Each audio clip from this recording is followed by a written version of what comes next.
Hello hello hello hello hello hello hello hello and welcome back all of you. कैसे हैं आप लोग? उम्मीद करता हूं कि बिल्कुल मज़े में हो मेरी तरह।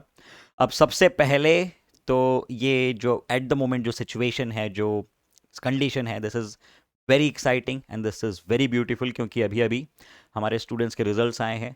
और कहते हैं ना, हिंदी में एक कहावत होती है, एक जो है मुहावरा होता है कि दिल गदगद हो जाना, दिल गार्डन गार्डन हो जाना। तो बिल्कुल वही फीलिंग है, क्योंकि एक नहीं, दो नहीं, 10 नहीं, इतने सारे ऐसे स्टूडेंट्स हैं जिनके 100% मार्क्स आए हैं, 100% मार्क्स। और एक समय पे जब यही बच्चे हमको मिले थे, तो बहुत सारे स्टूडेंट्स मुझे याद है जो डाउट करते थे कि सर क्या होगा, कैसे होगा, डर लग रहा है। और उन्होंने बातों को फॉलो किया, उन्होंने अपने मेंटोर्स, अपने टीचर्स की बातें सुनी, और हर सब्जेक्ट में झंडे गाड़े हैं, जिसको कहते हैं ना झंडे गाड़ना, बिल्कुल वो रिजल्ट आया है इस बार।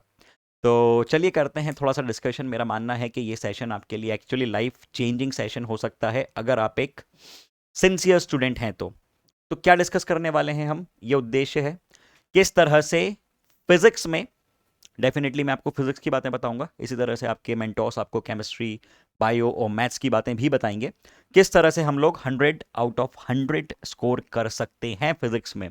सबसे पहला सवाल जो मैं हर स्टूडेंट से पूछता हूं कि क्या लिटरली ये करना जरूरी है, कि आप करना चाहते हैं? क्या अंदर आ रही आवाज, क्या आ रही है आपके अंदर से, बताओ मुझको।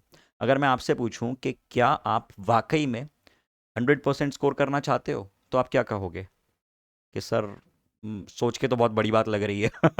हो पाएगा कि नहीं, डाउट आता है कि नहीं अंदर से, ये सच बताओ। आ रहा है? आ रहा है ना डाउट? ट्रस्ट करो कि हर इंसान के अंदर आता है। हमें खुद को भी नहीं मालूम होता कि हम क्या अचीव कर सकते हैं, किस लेवल तक पहुंच सकते हैं। अगर आज किसी 11th के स्टूडेंट को यह पूछा जाए कि बेटा आप 100% कॉन्फिडेंट हो कि आप आईआईटी में AIR नंबर 1 लेके आ जाओगे, हो सकता है कि 2 साल बाद वही स्टूडेंट लाए, लेकिन वो कह नहीं पाएगा। क्यों? क्योंकि किसी को नहीं पता ना यार, बहुत सारे ऑड्स होते हैं, बहुत सारी कंडीशंस होती हैं, एन नंबर ऑफ फैक्टर्स होते हैं जो कि रिस्पॉन्सिबल होते हैं। But the point is, when there is a will there is a way. जहां चाह है दोस्तों, वही राह है।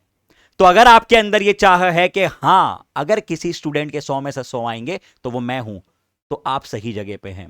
अगर आपके अंदर यह चाह है कि मैं जिस भी कंडीशन में अभी तक पला बड़ा हूं, जिस भी कंडीशन में जो लाइफ मैंने देखी है, लेकिन मैं अब कुछ अच्छा करना चाहता हूं, मैं कुछ बहुत बड़ा करना चाहता हूं, जिस सोसाइटी में मैं आया हूं मैं उसको कुछ दे के जाना चाहता हूं, तो आप सही जगह पे हैं। अगर आपके अंदर यह चाह है कि आप अपने पेरेंट्स का, अपने जितने लोग आपको जानते हैं उन सबका नाम रोशन करना चाहते हैं, आप अपने खुद के लिए एक सम्मानजनक स्थान सोसाइटी में बनाना चाहते हैं, तो आप सही जगह पे हैं, बिल्कुल सही समय पे सही वीडियो को आपने खोला है। तो आइए करते हैं थोड़ा सा टेक्निकल डिस्कशन। लेकिन एक बात ध्यान रखना, मैं कितनी भी टेक्निकल बातें बता दूं, पहली बात, मैं ऐसा कुछ बताने नहीं वाला हूं जो आपको नहीं पता है, मैं वही बातें बताऊंगा। But the point is that how much believe do we have in the words that we say. और आज मैं इतनी बिलीव से इसलिए कह पा रहा हूं क्योंकि back to back PW team ने और हम सब ने मिलके इतने सारे बेहतरीन रिजल्ट्स प्रोड्यूस किए हैं कि अब ये कॉन्फिडेंस जो है 4 गुना हो गया है कि अगर कोई स्टूडेंट समर्पित भाव से पढ़ाई करता है हमारे साथ, तो डेफिनेटली वो फिर मैं लिख के दे सकता हूं, मैं रिजल्ट आपका लिख के दे सकता हूं कि अच्छा ही आएगा, प्रोवाइडेड आप दे दो बिल्कुल डेडिकेशन के साथ अपना, जो क्या कहना चाहिए, अपना टाइम, अपना एनर्जी, अपना फोकस। ठीक है? अगर आप वो समर्पण करने के लिए तैयार हैं, तो आपका रिजल्ट मैं लिख के दे सकता हूं, साइन करवा के। ठीक है? तो चलिए, काफ़ी बातें हो गई, आइए अब करते हैं कुछ टेक्निकल डिस्कशन। सबसे पहले इस पूरी प्रोसेस को अगर मैं डिकोड करूं तो 3 स्टेप्स में मैं आपको समझाऊंगा, बहुत ज़्यादा लेंदी नहीं रखेंगे। और ये एक जनरल डिस्कशन मैं आपको बता रहा हूं, कोई भी ये ना सोचे कि यार मैं तो नीट स्टूडेंट हूं सर, हो सकता है कि JEE का बता रहे हो, मैं तो JEE स्टूडेंट हूं, हो सकता है सर नीट की बात कर रहे हो। कोई बोलेगा कि अरे यार मुझे तो सिर्फ बोर्ड की तैयारी करनी है, सर तो हाई फाई बातें बता रहे हैं, ऐसा कुछ नहीं है। मैं एक जनरल डिस्कशन आपको बता रहा हूं। ये बातें JEE, NEET, as well as boards, okay, तीनों ही के लिए ये बातें एप्लीकेबल है। ओके, इक्वली रेलिवेंट है ये बातें। Now the point is what is the first and the foremost step, सबसे इंपॉर्टेंट स्टेप क्या होती है? सबसे इंपॉर्टेंट स्टेप होती है जब आप पहली बार नॉलेज एक्वायर कर रहे होते हैं, और वो हम कैसे करते हैं? Through teachers. हो सकता है कि आप किसी फिजिकल कोचिंग में एनरोल्ड हो सकता है कि आप एनसीईआरटी वाला चैनल से पढ़ रहे हो सकता है कि आप पीडब्ल्यू के ऐप पे पढ़ रहे हो, किसी भी चैनल से, आप किसी भी सोर्स से पढ़ रहे हैं। पहली स्टेप ये है कि जो भी लेक्चर आपके सामने आते हैं, जो भी आपका टाइम टेबल है, जो भी टीचर्स आपको पढ़ा रहे हैं, लेक्चर अटेंडेंस होनी चाहिए 100%। मतलब इसमें, अब बात समझना, सिर्फ मैं ये नहीं कह रहा हूं कि आप लेक्चर में बैठे हुए हैं, अगर 2 घंटे का लेक्चर है तो आपने 2 घंटे अटेंड कर लिया, this is not what I am saying कि वो 2 घंटे आप मेंटली वहां पे प्रेजेंट होना जरूरी है। क्लास में कई बार होता है कि हम बैठे हुए हैं, आपको पता है एवरेज रिटेंशन टाइम कितना होता है? जैसे भी मैं कह रहा हूं, अभी मैं बात कर रहा हूं ना आपसे, इसी दौरान आपका दिमाग 10 जगह और भी गया होगा, आप चेक कर लो, बिल्कुल गया होगा। अरे बताते, अभी बोलते टाइम मेरा दिमाग 4 जगह जा रहा है, क्योंकि we are human beings, and being a student आपका दिमाग कम फोकस रह पाता है।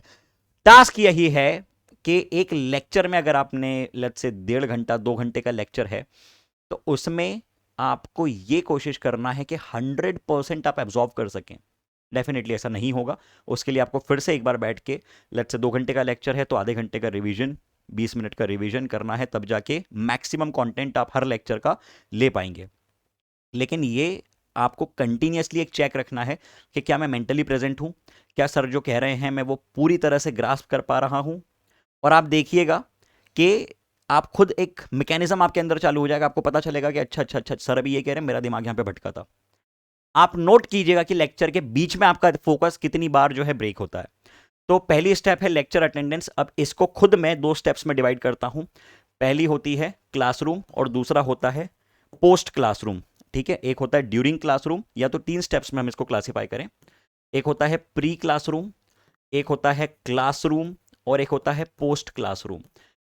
हर सब्जेक्ट में ये 3 स्टेप्स आपको फॉलो करनी है। मतलब जब आप क्लास में एंटर हो रहे हैं, ऑनलाइन ऑफलाइन, मैं जनरलाइज बात बता रहा हूं, ठीक है, किसी भी चीज की आप तैयारी कर रहे हैं, जब भी आप क्लास में एंटर कर रहे हैं, आपको प्रीवियस लेक्चर रिवाइज होना चाहिए। प्रीवियस लेक्चर की बातें आपके दिमाग में होनी चाहिए, क्योंकि लेट्स से अगर एक 2 घंटे की क्लास है तो 20 मिनट आपने क्लास के पहले डेडिकेट किए हैं, और क्लास में तो हमको पूरी तरह से प्रेजेंट रहना ही है।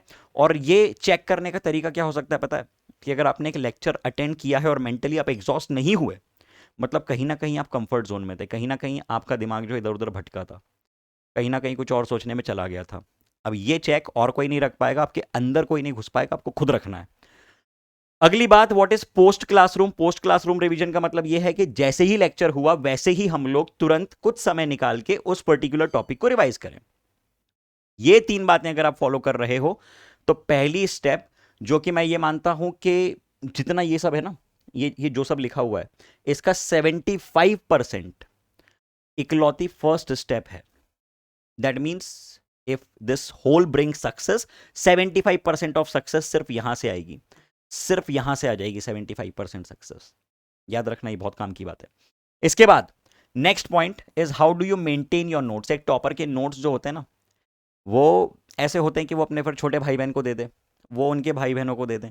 ठीक है, या तो हम लोग खुद क्लास में कई बार कुछ बच्चों के नोट्स रख लेते हैं कि अरे यार कितने अच्छे से बनाए हैं इन्होंने नोट्स, बाद में दूसरे स्टूडेंट्स को बताने में काम आएंगे कि see this is how you should make notes, this is how you should prepare notes. Notes बनाने का मतलब ये नहीं कि आप 10 तरह के पेन लेके बैठें, कैलीग्राफी कर दें, सुंदर ड्राइंग। कई बार बच्चे ये सोच लेते हैं कि अच्छा सर नोट्स बनाने का बोल रहे हैं, सुंदर नोट्स मतलब हमको वहां पे कलाकारी दिखानी है। आर्ट एंड क्राफ्ट की क्लास नहीं है ये, फिजिक्स की क्लास है, टेक्निकल क्लास है। इसमें आपको क्या करना है, आपको टेक्निकल बातें समझनी है। जो बातें बताई जा रही हैं वो तो आपने लिखी ली, कुछ बातें ऐसी होती हैं जो टीचर ड्यूरिंग द लेक्चर कह जाते हैं, है ना, और बोलते हैं कि यार ये बहुत काम की चीज थी, एकदम से क्लिक हुई कोई बात, और आपने वो बात अपने नोटबुक में टॉप पे बड़े बड़े अक्षरों में डब्बे में डाल के लिख दी। आपके पास कुछ पॉइंट्स ऐसे आ गए जो बाकी बच्चों के पास नहीं है। और मान लो कि हर लेक्चर में, हर चैप्टर में आपके पास 4 ऐसे पॉइंट आ गए, तो 20 चैप्टर में कितने आ गए? और अगर ये इंपॉर्टेंट बातों में से 80 पॉइंट आ गए आपके पास, इनमें से अगर 4 पॉइंट भी एग्जाम में आ गए, तो आपके पास 4 क्वेश्चंस ज्यादा हैं जो कि बाकी बच्चों के पास नहीं है। तो it makes a big difference. Point समझना, ठीक है? तो ये पावर होता है नोट्स का। दूसरी बात होती है इलस्ट्रेशंस। अब इलस्ट्रेशंस में क्लासरूम इलस्ट्रेशंस और स्टैंडर्ड इलस्ट्रेशंस की बात कर रहा हूं, दोनों को मैं समझाता हूं कि क्या मतलब है इनका। क्लास में जो टीचर्स इलस्ट्रेशंस लेके आते हैं वो कहीं ना कहीं ऐसे सब्जेक्टिव क्वेश्चंस होते हैं मोस्टली, जो कि एक क्वेश्चन कर लेने से आपको अगले उस कॉन्सेप्ट पे 10 सवाल आपसे बाय डिफॉल्ट बन जाएंगे। तो वो इलस्ट्रेशंस आपसे बहुत अच्छे से, जितने भी इलस्ट्रेशंस क्लास में करवाए जा रहे हैं वो आपके दिमाग में बिल्कुल फिक्स होने चाहिए, उनको आपको बहुत अच्छी तरह से रिवाइज करना है। और स्टैंडर्ड इलस्ट्रेशन से क्या मतलब है, जैसे कुछ स्टैंडर्ड बुक्स होती हैं, माइट भी आप कोई रेफरेंस फॉलो कर रहे हैं, है ना? मैं एट द मोमेंट किसी भी बुक का नाम नहीं ले रहा हूं, कोई भी आप रेफरेंस फॉलो कर रहे हैं, उसमें कोई भी अच्छी रेफरेंस आप फॉलो कर रहे हैं जो आपके टीचर्स ने सजेस्ट की है, तो उस समय जो इलस्ट्रेशंस हैं वो भी इसी उद्देश्य से दिए होते हैं कि आप उनको कर लें और आप उनके बेसिस पे 10 15 20 कितने भी ऑब्जेक्टिव सवाल लगा सकते हैं, ठीक है? आफ्टर दैट डेफिनेटली किसी भी एग्जाम का एक बहुत इंपॉर्टेंट पार्ट होता है पीवाईक्यूज, क्योंकि क्योंकि PYQ as it is exam में आएगा ऐसा एक्सपेक्ट मत करना, लेकिन हां बहुत हद तक पीवाईक्यूज डेटा चेंज करके, थोड़ा सा कॉन्सेप्ट चेंज करके आपको देखने को मिलेंगे। तो ये रियलिटी है, ठीक है? तो अगर आप इन स्टेप्स को, इस सीक्वेंस को फॉलो कर रहे हैं, so you're on the right path. और अब पता कैसे चलेगा हमको कि यार हमने, सर ने जो कहा हमने वो तो कर लिया, हम इलस्ट्रेशंस भी कर रहे हैं, हम पीवाईक्यूज भी कर रहे हैं, तो क्या हम हमारे वाकई में वो रिजल्ट आ जाएगा जो हम चाह रहे हैं? How to you know keep a track on this? For this you need self evaluation test, okay? अब अगर आप किसी, जैसे लेट्स से पीडब्ल्यू में तो बच्चे रेगुलरली टेस्ट देते ही हैं और उनके रिजल्ट्स हम सब डिस्कस करते ही हैं, but still if let's say you are somehow if you're not linked with PW, if you're not, I would definitely suggest कि definitely get linked with some of the other courses that we have। किसी ना किसी course में आप PW के तुरंत आ जाएं, क्योंकि हम आपका ध्यान रखना चाहते हैं, हम चाहते हैं कि हम वो डिफरेंस आपकी लाइफ में क्रिएट करें। लेकिन अगर किन्हीं कारणों से आप कहीं और कर रहे हैं, कुछ भी कर रहे हैं ना, जहां आप कर रहे हो मजे से करते रहो, बस क्या करना है आपको, आपको सेल्फ इवेल्युएशन टेस्ट देने हैं, आपको खुद के साथ रियल रहना है, ओके? आपको रखना है रियलिटी चेक, आपको रखना है रियलिटी चेक। अब ये क्या होता है, कैसे रखा जाता है रियलिटी चेक? क्या भला है सर ये? रियलिटी चेक का मतलब आप एक ऑनेस्ट अटेम्प्ट दो, एटलीस्ट हफ्ते में 2 बार। मतलब आपने क्या किया, आपने जैसे फॉर एग्जाम्पल आपने फिजिक्स में एक चैप्टर पढ़ा काइनेमेटिक्स, अब आपके टीचर ने आपको पूरा पढ़ा दिया, आपको बहुत अच्छी फील आ गई, फील गुड फैक्टर भी हो गया कि अच्छा हाँ चलो बढ़िया हमने काइनेमेटिक्स पढ़ लिया। अब सवाल ये है कि हमको कितना समझ में आया वो कैसे जज करें? उसके लिए कल काइनेमेटिक्स हुआ ना, let's say motion in 1D हुआ, तो आप मोशन इन 1D के 20 सवाल ले लो और एक समय अलॉट कर दो, लेट्स से आपने आधा घंटा ले लिया, 25 मिनट ले लिए, टाइम देख के 20 सवाल करो, और जब 20 एक साथ हो जाए उसके बाद देखो कि कितने सही कितने गलत, आपको पता चल जाएगा। दूध का दूध पानी का पानी, और ऐसा रिपीटेड मोड में करना और टीचर से डिस्कस करते चलना है। आप कभी जीवन में डिफिकल्टी फेस नहीं करोगे, और आई एम 100% श्योर कि अगर आपने इस मैकेनिज्म को फॉलो किया है, कोई भी एग्जाम हो, कोई भी बोर्ड्स हो, डेफिनेटली आपको सक्सेस मिलेगी। और बाकी तो हम हैं ही, जो कहते जा रहे हैं वो कंप्लीटली करते जाओ, क्योंकि मैंने पहले ही कहा कि बातें हम सबको मालूम होती हैं, क्या करना क्या नहीं करना, अंतर आ जाता है कथनी और करनी में। जैसे आपको एक बहुत इंटरेस्टिंग बात बताता हूं, आखिरी में 1 मिनट लूंगा आपका, मैं ध्यान से सुनना। आपको पता है डिफरेंस कहां क्रिएट होता है, एक विनर और एक लूजर में डिफरेंस कहां क्रिएट होता है? अगर मैं बात करूं कि ये विनर है और ये लूजर है, डिफरेंस क्रिएट होता है उनके एटीट्यूड में। अब एक, हम सबको मालूम है कि जब महाभारत की अगर बात करें तो जो ओपोनेंट्स थे, एक था अर्जुन और एक था दुर्योधन। तो मैं आपको एक लाइन बताऊंगा, भगवत गीता का श्लोक है, श्लोक नहीं बेसिकली कॉन्वर्सेशन है कृष्ण और दुर्योधन का। तो वहां पे दुर्योधन ने क्या कहा, उससे उसका पूरा एटीट्यूड जस्टिफाई होता है, पूरा एटीट्यूड उसका डिफाइन होता है। और वही कारण है कि कोई इंसान जीवन में बहुत सक्सेसफुल होता है और कोई इंसान टैलेंट होने के बाद भी उतना सक्सेसफुल नहीं हो पाता, एक बहुत बड़ा फेलियर है वो। तो ध्यान से सुनना, दुर्योधन को जब कृष्ण समझाने गए थे कि दुर्योधन जो तुम कर रहे हो ये मत करो, दुर्योधन ने पता क्या कहा? दुर्योधन ने कहा, जानामि धर्मम न जानम च परिवृत्ति, जानामि अधर्मम न जानम च निवृत्ति। अर्थ इसका यह है कि मैं जानता हूं धर्म क्या है। कृष्ण को समझा रहा है दुर्योधन, कृष्ण को ज्ञान दे रहा है कि हे कृष्ण मुझे पता है धर्म क्या है, मुझे ये भी पता है अधर्म क्या है, मुझे ज्ञान मत दो। मुझ में इतनी ताकत ही नहीं है कि मैं धर्म का पालन कर सकूं, और ना मुझ में इतनी ताकत है मैं क्या धर्म से खुद को रोक सकूं। तो अगर ये एटीट्यूड है तो जीवन में पराजय निश्चित है, हारना पक्का है। तो बस आप ये ध्यान रखो कि जितना इंपॉर्टेंट टैलेंट है उतना ही इंपॉर्टेंट आपका एटीट्यूड है, आपकी बिलीफ सिस्टम है। Okay, so I have 100% faith in you. मुझे पूरा भरोसा है कि आप लोग डेफिनेटली नाम रोशन करेंगे, और इसी तरह से जैसे जो लीगेसी पीडब्ल्यू की चल रही है उसको आप लोग आगे बढ़ाएंगे।